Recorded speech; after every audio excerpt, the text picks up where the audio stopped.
Key West Houdini and the artistry of escape. Tim Hanneman likes to be chained up. For 28 years, he's been letting strangers do exactly that on a nightly basis. But what Tim likes even more is getting out. Hanneman is the last true escape artist in the country. He's been compared to Houdini, but even Houdini used tricks. Hanneman uses no tricks or gimmicks, just concentration, flexibility, and experience.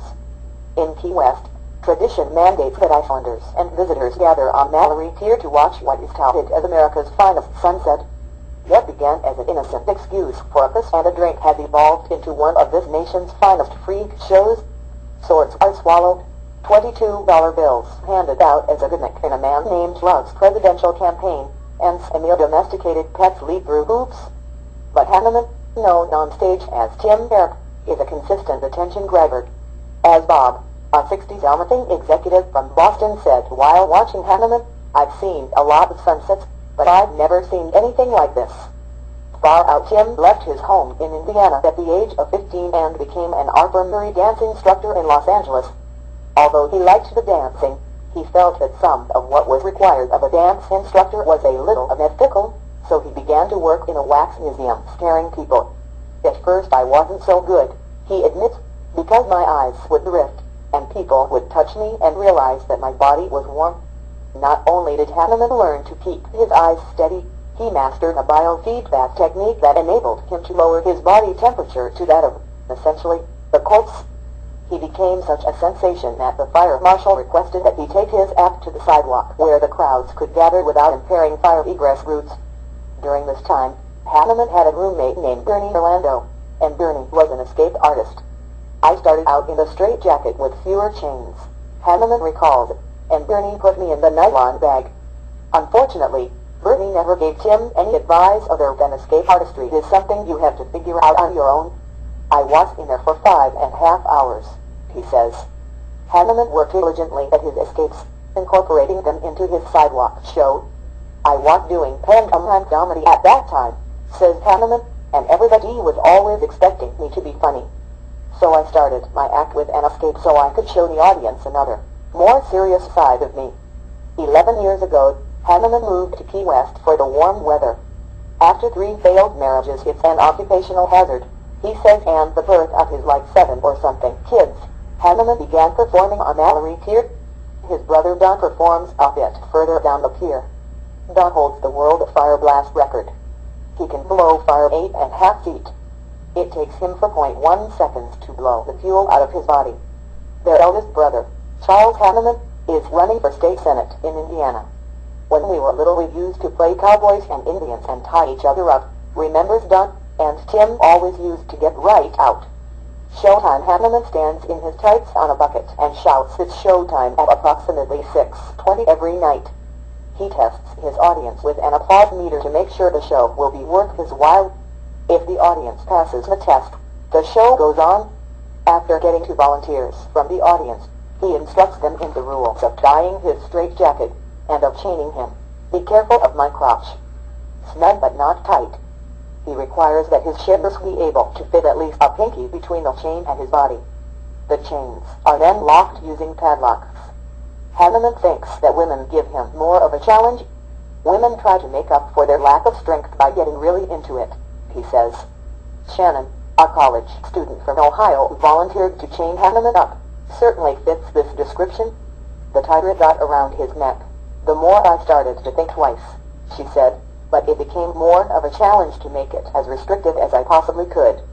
As Shannon chained him up, she showed signs of remorse. "Oh geez, he's got a serious wedge." Tied up once chained, Hanneman's skin turns from tan to blue to indigo to gray. "It's from lack of oxygen," he explained. The heavy smoker then goes on to complete the rules he establishes for his audience, pausing intermittently to walk, chained, to the end of the pier for a coughing hamstring attack.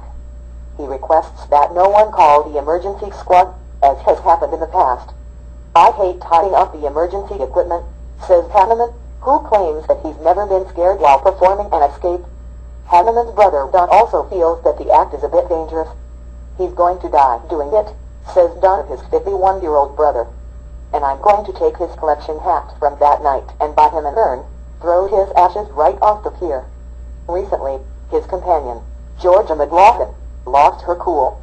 The people chaining him up were evil, she explained. They were real evil. McLaughlin called the Key West police, who then proceeded to take her away. They wanted me to leave the island, to escort me out of town, she says. McLaughlin has become much more accustomed to the act since then, and will even use the napkin to wipe the spit from Hanneman's mouth as he performs the escapes. Usually the audience is more agreeable, however. Hanneman explained that he sometimes watches videos of his audience after the fact. The audience members will be all contorting while they're watching me, and I can learn a lot from that, he says. Also, both Tim and Don like to watch the other brothers act and offer pointers. It's like the days when we were dimes, he says. For the most part, Hanneman loves his job. He earns an average of about $130 a show. The worst part about it is the competition on the dock. Lots of people are copying me, he says, but they're using tricks. During a showdown with one such mimic last summer, Hanneman claims that he remained the only one on the pier able to successfully extricate himself from the straitjacket alone. I think the audience can see that I'm the real thing, he says, and they appreciate that. But this is America, and we've got freedom of speech, and I guess that means freedom to lie. OHGs. He's got a serious wedge. There are no tricks to what Hanneman does. He is tied and chained up and he gets out somehow. I'm not double-jointed, but I am flexible, he says. The act is a form of meditation that begins as he is being chained up. I tune out everything, he says, and start concentrating on how I can get out. He writes, squirms and rolls around on the mat until it happens. My record is 12 seconds, he says, but my longest escape is an hour and 50 minutes. In 28 years, Hanneman's chains have been unlocked for him only 25 times.